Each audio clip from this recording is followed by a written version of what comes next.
আসসালামু আলাইকুম, সবাই কেমন আছেন? আজকে আরেকটি নতুন ভিডিও নিয়ে চলে আসলাম আপনাদের জন্য। আজকে আমি আমার ছোট্ট পরীর জন্য সাজানো এই ছোট্ট রাজ্যের গল্প বলবো আপনাদেরকে। দেরি না করে চলুন শুরু করা যাক আমার ছোট্ট পরীর রাজ্য। দেখতে দেখতে আমার ছোট্ট পরী আমার কাছে চলে এসেছে। এখন তার জন্য সবকিছু সাজিয়ে গুছিয়ে রেডি করার পালা।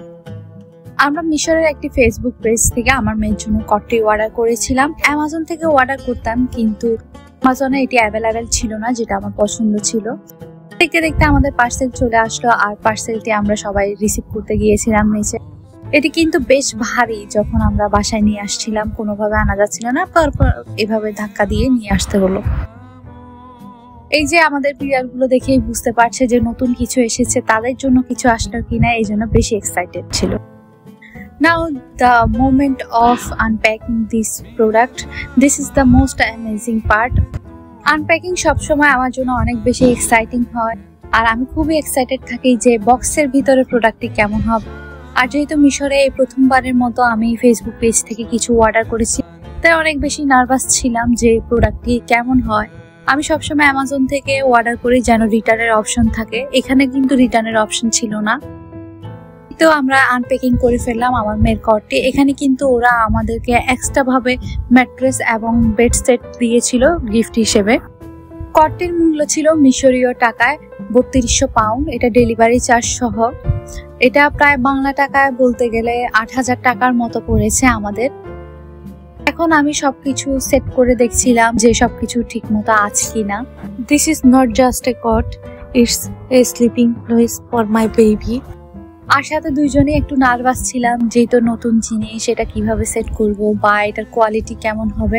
কিন্তু আলহামদুলিল্লাহ হাতে পাওয়ার পরে এটার কোয়ালিটি দেখে আমার অনেক বেশি ভালো লেগেছে, কারণ জিনিসটা অনেক স্ট্রং ছিল। এখানে আপনারা বড়রা চাইলেও দুইজন বসতে পারবেন, এরকম ভাবে এটা লোড নিতে পারে। বেডশিটের সেট, এটা আমি নিজে পছন্দ করে দিয়েছিলাম। ওরা আমাকে ছবি পাঠিয়েছিল গিফট হিসেবে, আমার কোনটা চাই নিজের মতো করে অর্ডার দিয়ে এটা নিয়ে এসেছি। আপনারা যারা ভালো আরবি জানেন তারা কিন্তু মিশরের ফেসবুক পেজগুলো থেকে বিভিন্ন জিনিস অর্ডার করতে পারেন। অবশ্যই ট্রাস্টেড পেজ দেখে অর্ডার করবেন যেন আপনাদের জিনিসটা খুব ভালো হয়। এখন পালা হচ্ছে আমার মেয়েটির কটটি সাজিয়ে দেখা যে সবকিছু ঠিক মতো পারফেক্টলি বসে কিনা। এটা ছিল একটি ছোট্ট ডেমো। এখন পালা হচ্ছে আমরা সুন্দরভাবে ওর থাকার জায়গায় এই জিনিসটা সেট করা। আর এর সাথে দিয়ে দিয়েছিল দোলনার মতো কিছু সুইং এর জন্য 2টা কাঠ। এটা কিন্তু চাইলে আপনারা নিচে অ্যাটাচ করে দোলনা বানাতে পারবেন। পরের দিন আমরা মার্কেট থেকে এনেছিলাম আমার মেয়ের কটে লাগানোর জন্য একটি সুন্দর খেলনা। এটা রোটেট খেলনা। এটার মধ্যে একটা ছোট্ট মিনি প্রজেক্টর ছিল, যেটা কিন্তু আপনারা রুমের আলো বন্ধ করলে দেখতে পাবেন। মোবাইলে ধরা পড়ছে না কারণ প্রজেক্টরটা অনেক ছোট ছিল। এই কটটি ছিল রিমোট সিস্টেমের, আপনারা চাইলে এটি রিমোট দিয়ে কন্ট্রোল করতে পারবেন। এখন পালা হচ্ছে আমাদের রুমে কটটি সেট করা। অনেকেই বলতে পারেন ছোট্ট বেবি, তাই আলাদা কটে কেন রাখার ব্যবস্থা করছি। আমার রুমটা বেশ ছোট, আর মিশরের রুমে খাটগুলো হচ্ছে 2 জনের। আমার রুমের খাটটা 2 জনের, এর থেকে বেশি শোয়া যাবে না, তাই আমরা এই ছোট্ট কটটি সাজিয়েছি আমার মেয়ের জন্য। আশা করি সবার ভিডিওটি অনেক ভালো লেগেছে। যারা কট কিনতে চান তাদেরকে বলবো খাটের সাথে যদি অ্যাডজাস্ট করা যায় তাহলে আপনারা কটটি কিনতে পারবেন। পুতুল আর কিছু ছোট্ট ছোট্ট অ্যাক্সেসরিজ দিয়ে সাজানো তার কট। এটি ছিল আমার বেডের পাশে, যেন আমি বেবিকে এনি টাইম খাওয়াতে পারি, ঘুমান বানাতে পারি, আমার পাশাপাশি রাখতে পারি। এই কটটা আমার জন্য শুধু একটা ফার্নিচার না, it's a memory, it's a beginning. এটা একটি খাট যেটাতে আমার মেয়ে নিশ্চিন্তে ঘুমাবে।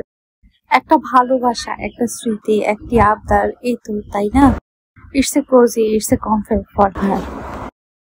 আজকের ভিডিওটা এই পর্যন্তই। সবাই সুস্থ থাকবেন, ভালো থাকবেন। আর যদি আমার ভিডিও ভালো লাগে অবশ্যই কমেন্ট করে জানাবেন। Don't forget to subscribe my channel. আল্লাহ হাফেজ।